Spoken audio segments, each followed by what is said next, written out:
예레미야 18장 1절부터 10절 말씀으로 하나님 말씀 증거하겠습니다. 나누실 은혜의 제목은 토기장이의 손에 있는 진흙, 토기장이의 손에 있는 진흙이라는 제목으로 하나님 말씀 증거하겠습니다.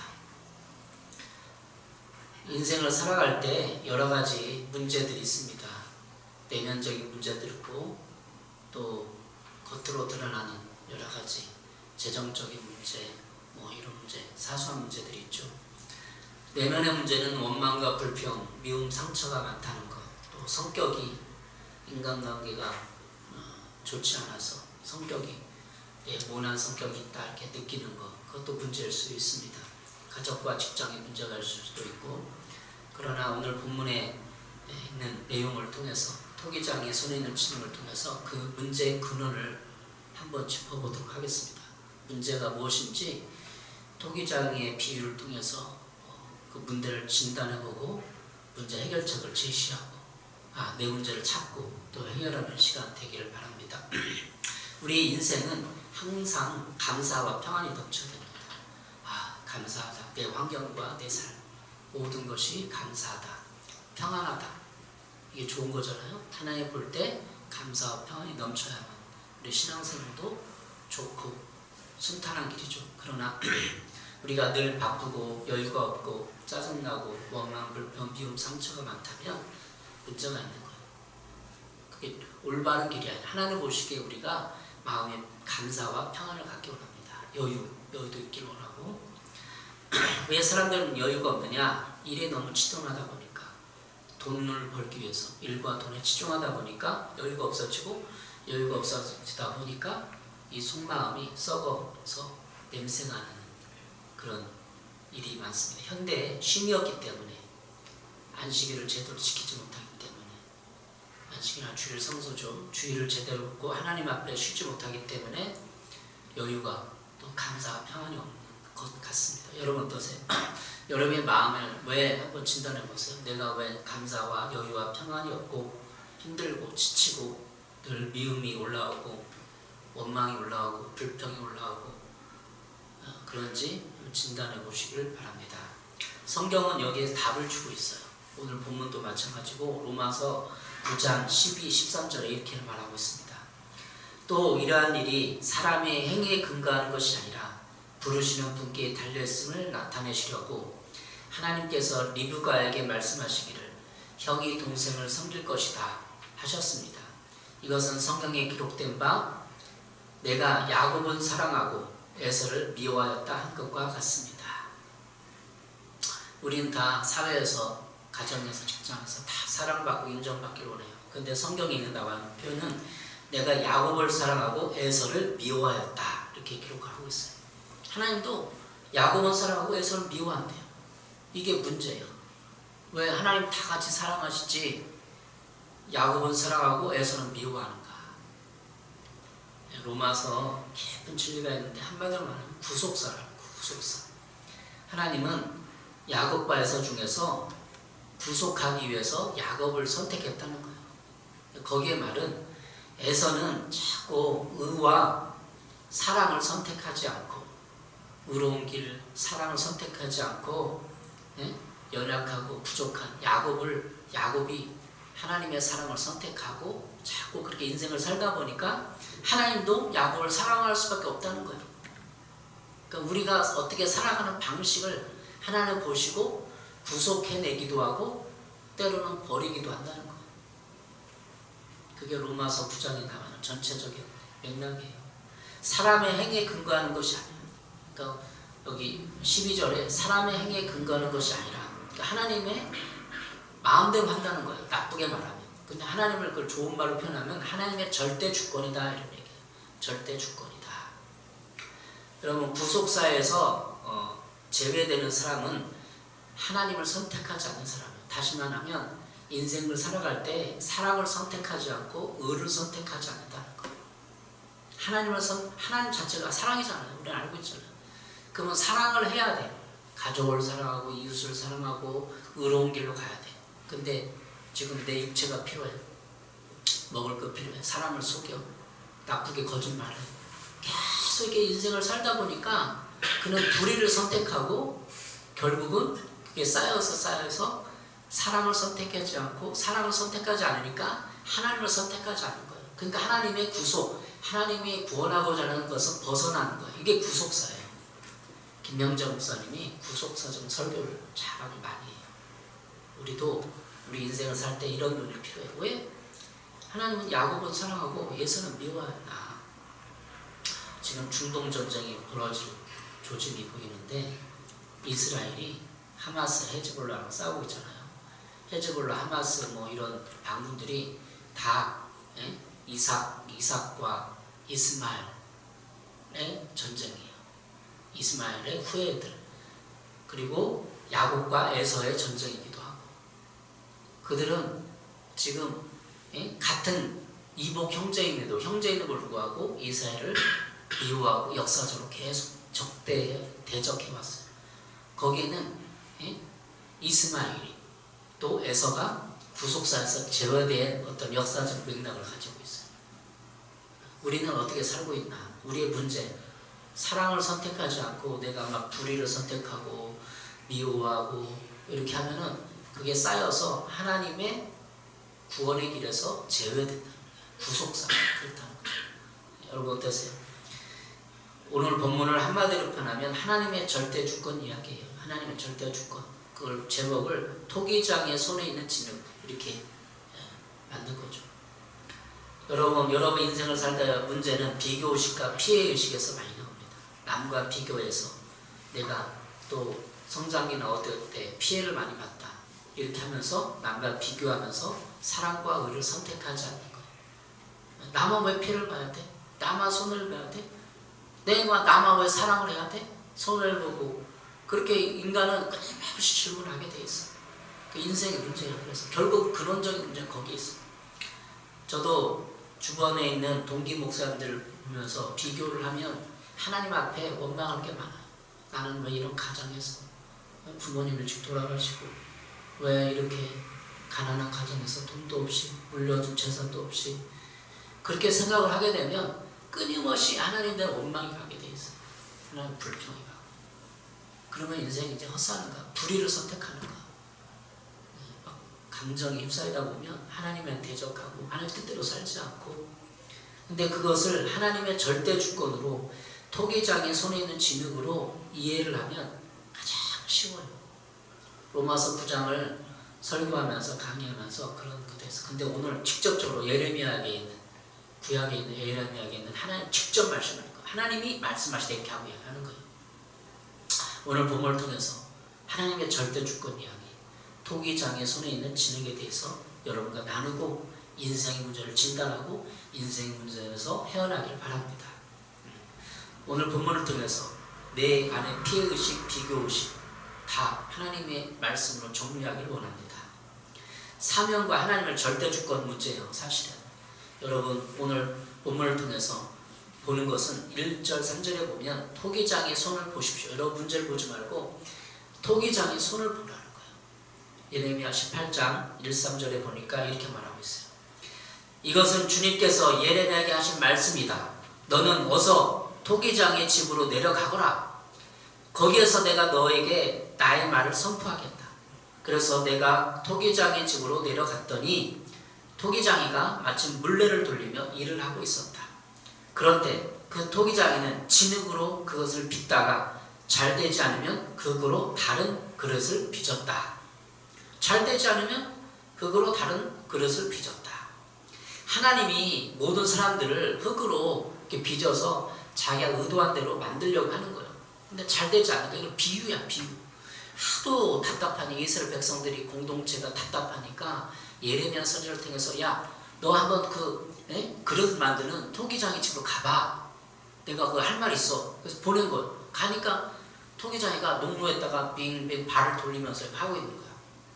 그래서 하나님 말씀하시고 이 물레를 돌리는 것 같이 토기장이가 진흙으로 한 덩이를 빚다가 잘 되지면 다른 그릇을 빚는다 얘기하는 거야.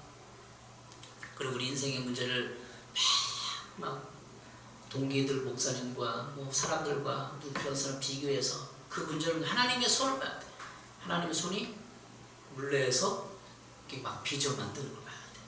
잘 되지 않으면 그거로 다른 그릇을 빚는다. 이게 하나님의 손에 있는 비밀. 잘 되지 않으면, 하나님이 하나님 뜻대로 잘 되지 않으면 버릴 수도 있고 다시 만들 수도 있고 부실 수도 있고, 하나님 이 비유를 통해서 예레미야 그걸 통해서 우리 인생을, 이스라엘 공동체를, 나라를 다 설명하고 있는 거예요. 내 문제는 내 손해를 봅니다. 손금을 봐. 그래서 손금, 내가 여기 뭐 운명선이 있고, 어렸을 때 관심이 있었어요. 책도 책도 봤어요. 제가 초등학교 때, 막 중고등학교 때 나는 내 운명 어떻게 보시냐, 막 이 운명선이 이렇게 짧으면 성공 못하고 뭐 장수 죽는다. 저는 책을 항상 많이 봐서 별책을 다 봤습니다. 회개했죠. 하나님의 손을 봐야 되는데 내 손금 보고, 야, 내 문제는 나는 결혼 2번을 해나 어쩌려나, 뭐 별 생각을 다 하는 거야. 그 생각이 하나님 대적하는 생각인 줄 모르고, 네. 운명의 미신을 보면서 주님을 바라보지 않고, 통기장이가 내 인생을 빚어 만들고 내 성품을 빚어 만드는 것을 보지 않고, 내가 스스로 내 문제를 생각해보고, 예? 이 모든 것을 그렇게 한다, 계속 그를 선택하고 내 스스로 고민하고 내가 계획하면 구속사에서 죄될 수도 있어요. 그게 불이야. 내 창조주 없이 내 인생을 스스로 생각하고 스스로 만들어 가려고 하는 거. 그게 그거죠. 그래서 토기장의 손을 봐야 돼. 하나님의 손이 뭘 만들고 있는 걸 봐야 돼. 두 번째, 내 문제는 하나님의 손에 있다는 것을 기억해야 돼요. 예레미야 18장 5절 10절에 있는 말씀인데 5절 6절을 읽어보겠습니다. 그때 주님께서 나에게 이렇게 말씀하셨다. 이스라엘 백성아, 내가 이 토기장이와 같이 너희를 다룰 수가 없겠느냐? 나 주의 말이다. 이스라엘 백성아, 진흙이 토기장의 손에 있듯이 너희도 내 손 안에 있다. 깔끔하죠? 세번 학생께 너희도 내 손 안에 있다. 그러면 우리의 인생의 모든 문제가 하나님의 손 안에 있다는 거예요. 우리의 속에서 올라오는 끊임없는 원망과 불평의 문제가 있어요. 내 문제는 하나님의 손에 있다는 걸 기억하면 원망과 불평을 해결할 수 있습니다. 로마서 9장 20절 21절이에요. 오 사람아, 그대가 무엇이기에 하나님께 감히 말대답을 합니까? 만들어진 것이 만드신 분에게 어찌하여 나를 이렇게 만들었습니까? 하고 말할 수 있겠습니까? 토기장이에게 흙 한 덩이를 둘로 나누어서 하나는 귀한 데 쓸 그릇을 만들고 하나는 천한 데 쓸 그릇을 만들 권리가 없겠습니까? 로마서 9장 20절 21절이에요. 너무 명료하잖아요. 뭐 강의나 설교할 필요도 없어요. 말 그대로 하나님은 귀한 그릇, 천한 그릇을 만든다는 거예요. 내가 천한 그릇이면 어때요? 나는 귀한 그릇을 이렇게 해서 어렸을 때는 내가 막 그냥 성공하고 하이클래스에서 막 공부해서 박사학위도 받고 막 그런 꿈을 꿨어. 그러나 그렇게 안 되더라도 하나님은 천한 그릇이면 어떠고 하나님 만들 권리가 없겠느냐라고, 하나는 천한 데 쓸 그릇을 만들 권리가 없겠습니까? 하나님의 권리라는 거예요. 여기 보세요. 그건 하나님의 권리야. 내가 생각하고 내가 고민하고 하나님께 그렇게 질문할 필요가 없다는 거예요. 저는 많이 생각했어요. 신학생 때, 전도사님 사역할 때, 나는 이렇게 열심히 공부하고 기도 열심히 하고 성실하게 사는데 주변을 바라보니까 그렇지 않아. 놀기만 해. 열심히 놀고 재밌게 보내고 나는 열심히 공부했어. 근데 공부한다고 되는 것도 아니고, 목회가 인생의 성공의 문제가 열심히 산다고 되는 게 아니에요. 하나님의 주권에 있는 건 사실이에요. 목회자의 문제, 제가 목회자이기 때문에 목회를 뒤돌아보는 문제를 설명을 하는 거예요. 내 실력과 능력보다는 하나님을 은혜를 입어야 합니다. 하나님의 절대 주권을 인정하느냐 인정 안 하느냐에 따라 내 문제를 해결하는 열쇠를 가졌는지 안 가졌는지를 결정됩니다. 내 얼굴과 내 몸을 왜 이렇게 만들었어요? 부모님께 대들 수 있습니까, 여러분? 부모님도 몰라 그거를 왜 그렇게 만들었는지. 하나님만이 아는 거야. 나는 왜 이런 혈액형에 이렇게 몸에 이렇게 눈이 작은 몸에 이렇게 만들었어요? 부모님마가 설명한들 대든들 부모님이 그걸 대답을 해주겠냐고요. 모르지 부모님도. 하나님이 이렇게 한 건데 절대 주권으로 부모도 그 답할 수 없습니다. 오직 하나님만이 어떤 하나님? 토기장이신 하나님이 지금 만들고 있는 거예요. 이미 육체와 모든 걸 환경을 만들어 놨어요. 하나님 지금 나에게 있어서 무엇을 하고 있습니까? 이게 중요해요. 지금 나에게 무엇을 하고 있습니까? 나는 어떤 목적이 있습니까? 토기장이신 하나님은 우리 땅에 우리를 보낼 때 거의 완벽에 가까운 존재로 보냈는데 이 땅에 죄가 있어서 부모님의 죄, 사회의 죄, 내 죄가 있어서 나는 삐뚤어졌고 왜곡된 부분이 많아요. 그래서 치유를 받아야 돼요. 인생에 우리는 목적이 성공과 행복으로 가는 거예요. 모든 사람들 보세요. 성공하고 행복으로 가고 있어요. 우리도 가고 있잖아요, 사실은. 그런데 하나님은 우리를 성공과 행복으로 길을 보내는 것이 아니라 치유. 왜? 이 땅은 죄가 있기 때문에 내 죄도 있고 부모의 죄가 있기 때문에 다 왜곡돼 있어. 상처가 많아. 삐뚤어져 있어. 그걸 이 땅에서 올바로 피기를 원하는 거예요. 구부러진 걸 피고 상처난 것을 싸매고 위로해서 치유해서 하나님은 치유와 복음, 예수 그리스도 복음과 진리로 우리를 다시 회복해서 살아가기를 원하고 그렇게 천국 백성이 되기를 원하고 천국 보내기를 원하는 거예요. 그래서 내 문제는 내가 아직 치유되지 않아요. 예? 구부러진 부분을 이 땅에서 피는 거예요. 구부러진 부분을. 예. 부모의 죄 때문에 우리가 많이 구부러졌어. 주위 사람들의 죄 때문에, 사회 죄 때문에, 내 죄 때문에 하나님이 의도한 이런 모양에서 막 구부러져 있어. 그걸 이 땅에서 피는 작업을 인생의 목적으로 삼아야 되는 거예요. 치유. 복음으로 살아가고 진리로 살아가는 그 삶을 이 땅에서 찾고 해내야 돼요. 근데 우리의 문제는 늘 거기 있어. 내가 행복하지 않다, 성공하지 않았다. 거기로 가니까 그걸 못 보는 거죠. 오늘 본문에서 세 번째 인생의 문제를 해결하는 방법, 토기장의 주님을 통해서 우리가 알아보고 있는 세 번째는 비교보다는 악한 길에서 돌이키라는 거예요. 비교. 우리는 늘 비교해요. 친구와 비교하고 주변의 사람과 남편과 아내와 비교해서 내가 거기에 못 미치면 낙심하고 좌절하고 소유.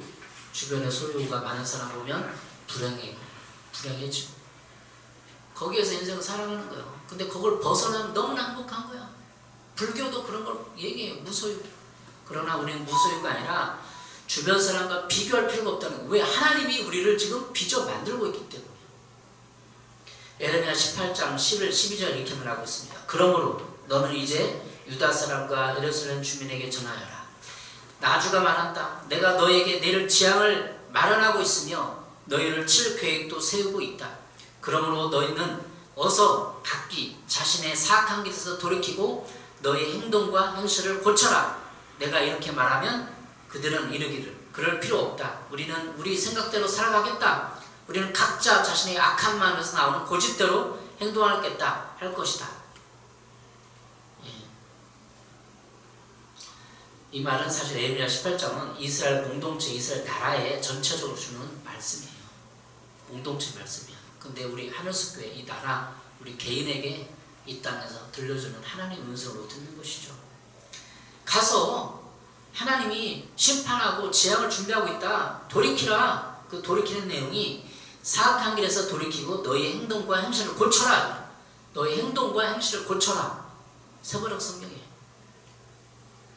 우리도 하나님 앞에 개인적으로 쓸 때 우리 행동과 행실을 고쳐야 돼. 근데 안 고치고 계속 그 마음대로 살아가기. 지금 이 사람들은 우린 그럴 필요 없어. 우리는 우리 생각대로 살아갈게. 네 선지자, 네가 무슨 하나님을 대변하는. 우리는 이렇게 살 거야. 우리가 행복한데? 나라를 봐. 잘 살고 있잖아. 우리나라도 좀 비슷해 지금.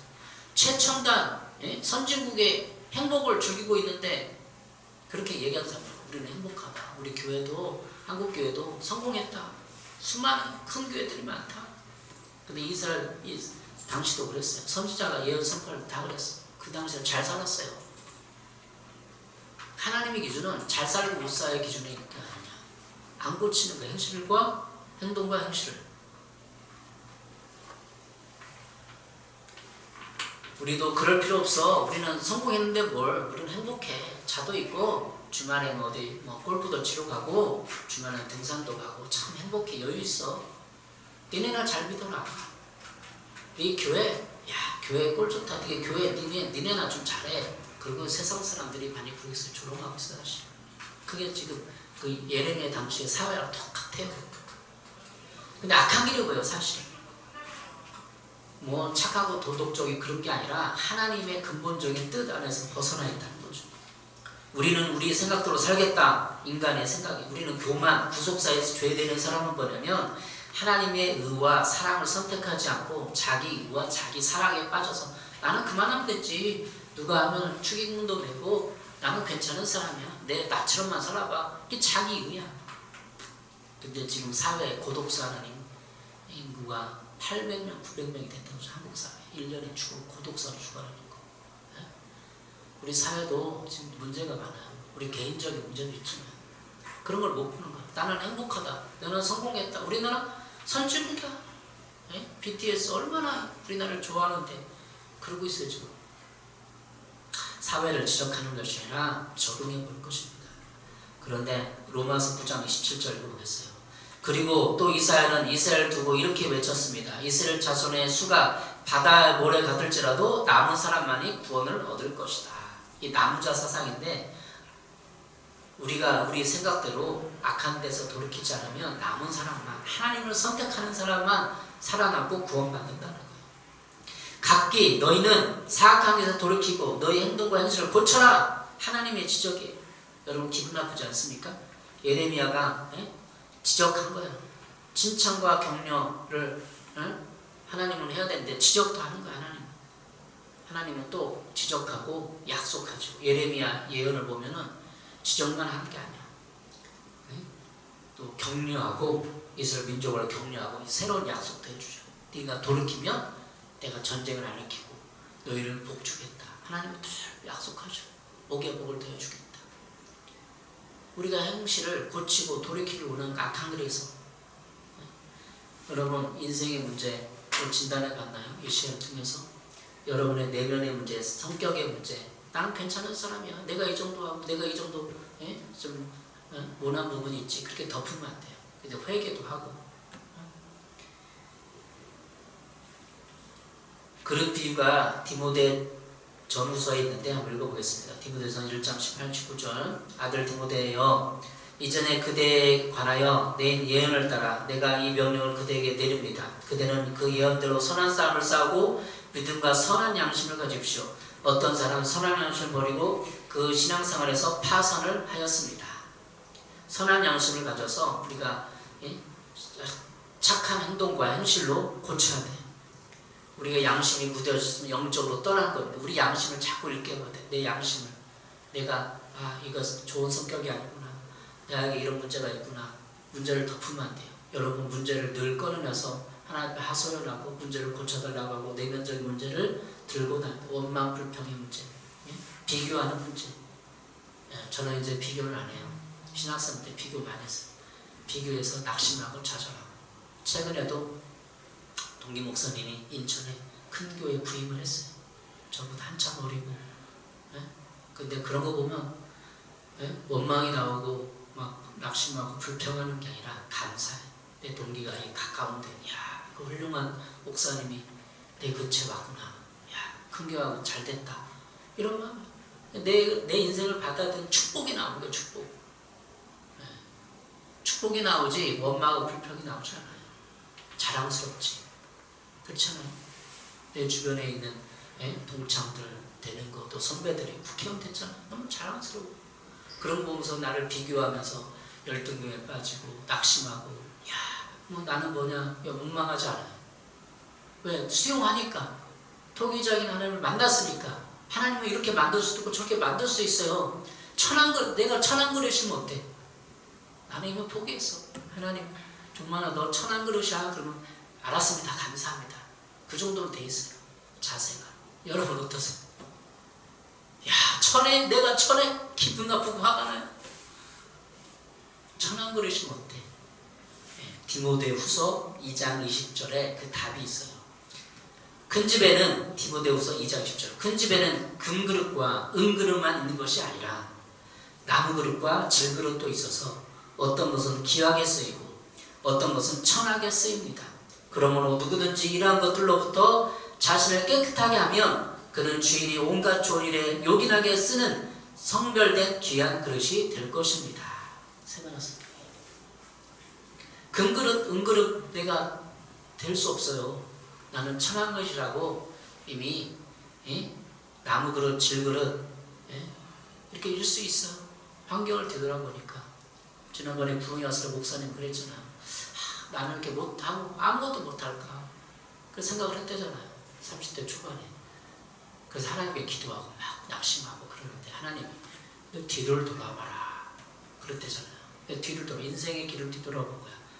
근데 자기는 중학교 때 이미 성경 공부를 하고 있는 거야. 중학교 때 막 성경 공부를 하고 막 성경 문제집 사다가 보고 그때도 30대 초반에 성경 공부를 하고 있는 거야. 중학생 때 성경 공부를 해서 그렇게 해서 얼마나 쌓였겠어요. 그 목사님이. 그러니까 그렇게 강의를 하고 성경 깊은 교회가 있는 거야. 아마 저도 중학생 때 성경 막 읽고 그렇게 공부를 했으면 지금쯤 막 세상을 유명한 사람이 됐을지 몰라요. 하다가 그만뒀어 나는. 중학교 때 성경을 읽었는데 학교 가서 성경을 읽었어. 고등학교 때 가고 학교 교실에 성경을 읽는데 다른 애들 막 눈치고 막 조롱하는 것 같아. 그래서 그 막 덮었어. 고등학교 때 계속부터 읽었으면 지금쯤 유명한 성경 교사가 됐을 거야. 너는 덮어버렸어. 나는 안 했어. 여러분 어떠세요? 여러분이 인생을 뒤돌아보고 나는 금그릇이다. 나는 나무 그릇이다. 나는 질그릇이다. 스스로 알 거야. 나는 질그릇이면 어때? 천한 그릇이면 어때? 내 환경을 봐라. 나는 어렸을 때 부모님 돌아가셔서 지지도 격려도 못 받고 누가 막 크게 막 그렇게 막 좋은 경험도 못했어요. 늘 집에만 있었고 늘 낙심하고 열등감에 빠져 있었고 제가 인생을 살아보니까 내 스스로 나는 천한 그릇이야. 난 질그릇 정도 되겠구나. 포기했어요. 이제 금그릇이 되고 싶은 욕심을 포기했다는 거예요.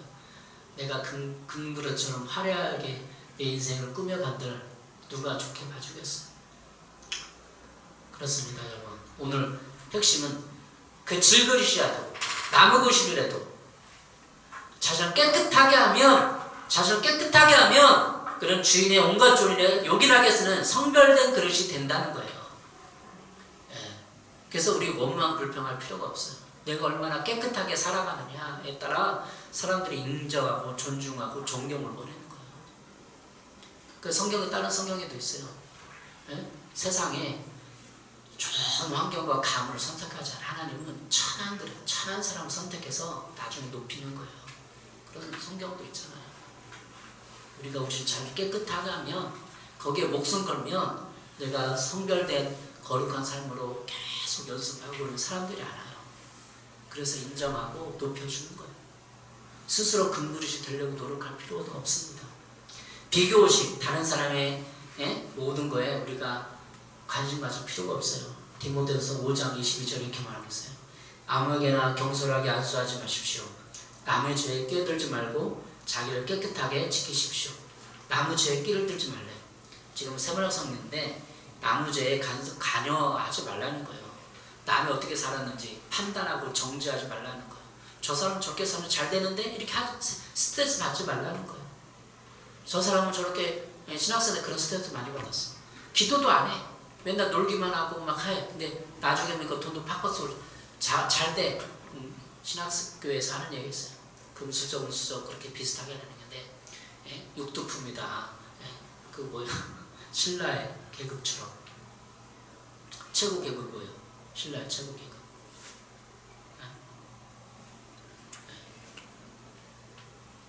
목사님 아들, 장로님 아들은 그렇게 계급이 높고 다 안 믿어. 믿는 사람 하나도 없어. 기도도 안 해줘. 그런 사람 저 화람이 육두품이야, 육두품. 어쨌든 우리 이제 기독교 들어왔으니까 그런 걸로 우리 자신을 판단하고 보면 안 되고 남의 죄에 끼어들어 스트레스 받지 마세요. 남이 죄 졌는데 저 잘 살고 있네. 그렇게 스트레스 받지 말라는 거예요. 나는 남이고 나는 하나님의 지금 뭘 만들고 있나, 내 성품 빚어 만들고 있나 집중하시길 바랍니다. 통계장이신 하나님을 오늘 여러분에게 제시했습니다. 여러 인생 문제를 좀 진단해 보았네요. 나의 행적, 내 인생길, 가족, 성장기, 환경을 받아들이고 수용하라는 거예요. 나는 이미 수용했어요.